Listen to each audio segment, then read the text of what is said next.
تخيل انك في يوم لقيت نفسك واقف قدام اعمدة كريستال طول الواحد منها كأنه بيت 3 ادوار، او قدام بركان بس بيطلع نار زرقاء مش حمراء، او كمان في حتة بتقف فيها قدام شلال لونه احمر كأن الارض متعورة وبتنزف دم. ودي مش مشاهد من فيلم خيال علمي ولا صور متعدلة بالاي اي، لا خالص. الاماكن دي موجودة معانا فعلا دلوقتي على نفس الكوكب اللي احنا عايشين عليه، بس الفكرة ان هي نادرة ومستحيلة علميا ومنطقيا للي يشوفها اول مرة. والنهاردة احنا مش بس بنلف حوالين العالم كده لا، احنا كمان بنكسر حدود خيالنا، عشان انا دلوقتي هوريك 5 اماكن لو شفتهم في الصور هتحلف ان هم فوتوشوب او اي اي على اقصى تقدير يعني، بس الحقيقة فعلا اغرب بكتير. وركز معايا بقى عشان هنبدأ رحلتنا بعد الانترو، ويلا بينا نبدأ على طول.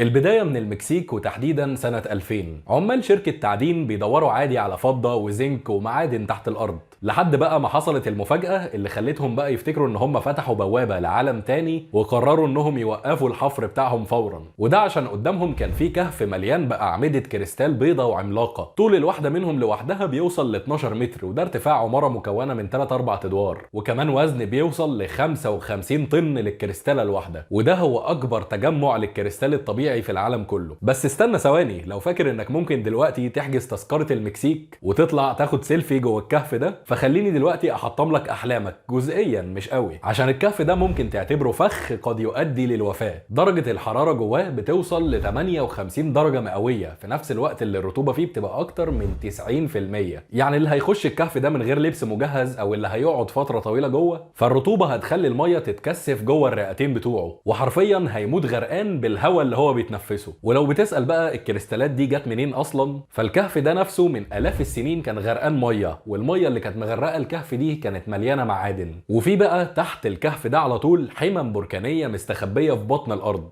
فضلت تسخن الميه اللي فوقيها دي اللي هي جوه الكهف بدرجه حراره عاليه جدا، لدرجه ان هي خلت الكريستالات دي تنمو بالحجم العملاق ده. يعني تقدر تتخيل كده ان الكهف ده كان عباره عن فرن كبير للمعادن. والبشر بقى جم اكتشفوه بالصدفه لما جم ينقبوا عن اي كنوز ممكن يلاقوها في الحته دي.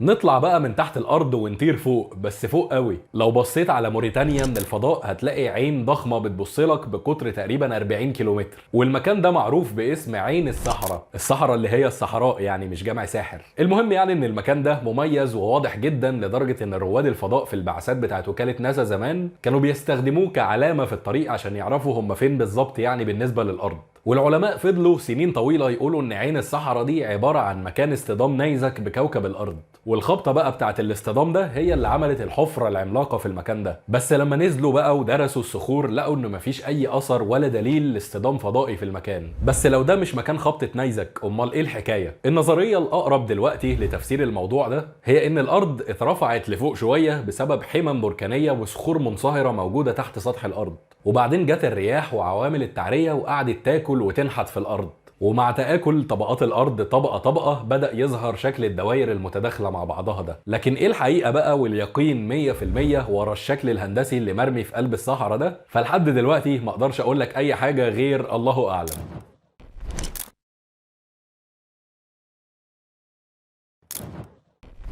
تخيل معايا انك في اكتر مكان برد في العالم وسط بياض التلج اللي ملهوش اخر، وتلاقي قدامك شلال بس ميته حمراء مش لون الميه الطبيعي، كأن الارض مجروحه في المكان ده وبتنزف دم. المكان اللي انت شايفه ده في القاره القطبيه الجنوبيه. وفي الاول بقى العلماء كانوا فاكرين ان في نوع من الطحالب لونها احمر وهي اللي بتغير لون الميه بالشكل ده، بس السر الحقيقي ورا الموضوع اتضح ان هو اغرب من كده، عشان تحت التلج ده طلع فيه بحيره محبوسه ومعزوله عن العالم خالص، من غير اكسجين ومن غير ضوء. والبحيره المحبوسه تحت الارض دي ميتها مالحه جدا.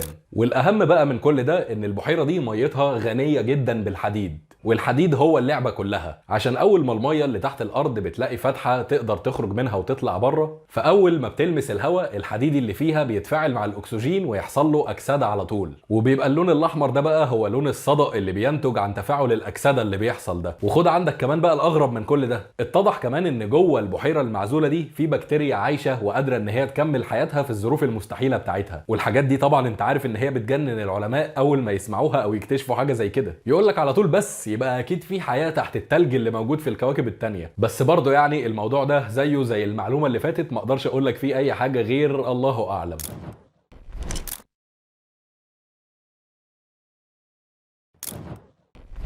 لو زهقت من الصخور والتلج فتعالى نتمشى شويه مع بعض في غابه وسط الشجر، بس مش اي غابه، انا بكلمك هنا عن حته اسمها كالينينجراد على الحدود بين روسيا وليتوانيا. في مكان اسمه الغابه الراقصه، او زي ما سكان المنطقه هناك بيسموها الغابه السكرانه. الاشجار هناك في الغابه دي مش طالعه لفوق زي خلق الله، لا دي ملتفه ومنحنيه وعامله دواير وحلقات كانها كانت بترقص وفجاه ثبتت مكانها. المنظر يخليك تحس ان هي ديكور بلاستيك كده مش شجر حقيقي. والعلماء لحد النهارده برضه مش متاكدين خالص بنسبه 100% من ايه السبب اللي بيخلي الغابه دي اشجارها عامله كده. شويه يقولوا والله يعني في رياح قويه جدا هبت على الاشجار دي وهي لسه صغيره، كانت قويه ما كسرتهاش، خلتها بس تتلوي بالطريقه دي. وشويه تاني يقولوا والله لا لا لا لا، هي بس التربه في المنطقه يعني فيها شويه مشاكل كده بتخلي الشجر ما يعرفش يطلع عدل. وجي واحد تالت راح متخلهم في صوته كده وقال لك يعني والله في نوع من الفراشات شكلها على ما يبدو هي اللي دمرت البراعم بتاع الشجر ده وهو بيطلع وبوظته بالطريقه دي. بس في الاخر ادينا قاعدين مستنيين اما نشوف هيوصلوا للسبب الصح ولا هتفضل الغابه دي زي ما هي كده محدش فاهم لها حاجه.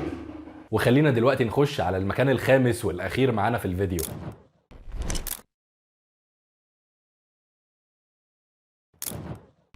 وصلنا دلوقتي لمحطتنا الأخيرة، وأنا قاصد أخليها الأخيرة عشان دي أكتر حاجة هتعلق معاك بعد ما تخرج من الفيديو، وهي بركان كاوا يوجين في إندونيسيا. الطبيعي إن الحمم البركانية في أي بركان بيبقى لونها برتقاني محمر، صح كده؟ إلا بقى في البركان ده لما تبص له في وسط عتمة الليل بيبقى مطلع نار زرقاء مكهربة كده، ولو شفت الصور لوحدها كده من غير ما تعرف إيه المعلومة اللي وراها هتقول إن هي وش معمولة بالفوتوشوب.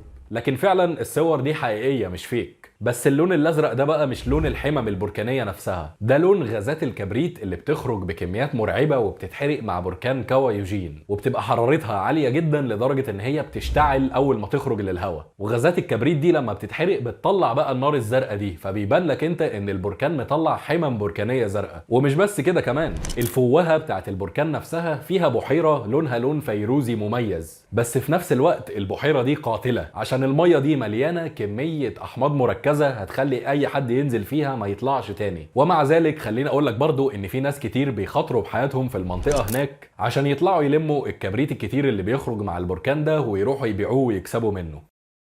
ودلوقتي بعد ما شفت الخمس اماكن دول اكيد فهمت ان كوكب الارض فيه اسرار وحاجات كتير مخبيها كده، مش كل حاجه واضحه ومفهومه زي ما انت فاكر. والطبيعه غريبه ومعاك ان هي احيانا مخيفه، لكن الاكيد بقى انها عمرها ما بتبطل تبهرنا باماكن هتبان لك لاول مره ان هي من عالم تاني، لكنها موجوده معانا على نفس الكوكب اللي احنا عايشين عليه. وفي اخر الفيديو قول لي بقى لو انت اتحطيت في موقف لازم تختار فيه انك تقضي اسبوع كامل في مكان من الخمسه اللي احنا اتكلمنا عليهم النهارده، هتختار انهي مكان فيهم؟ وبس كده خلاص، دلوقتي يكون كل الكلام اللي كنت محضره للفيديو ده خلص دلوقتي. اتمنى الفيديو يكون عجبكم، ولو عجبك الفيديو فعلا يا ريت تعرفني ده من خلال ان انت تنزل تدوس لايك وتشترك في القناه من تحت الفيديو لو ما كنتش مشترك. ولو لقيت في اقبال فعلا وناس كتير عاجبها الفيديو مفيش مانع ان احنا نعمل جزء تاني من الفيديو بخمس اماكن تانية غريبه على كوكب الارض. واخر حاجه خالص هقولها لك قبل ما الفيديو يخلص، لو كنت اول مره تشوفني خش خد لك لفه كده في باقي الفيديوهات اللي موجوده على القناه وان شاء الله هتعجبك. وبس كده، سلام.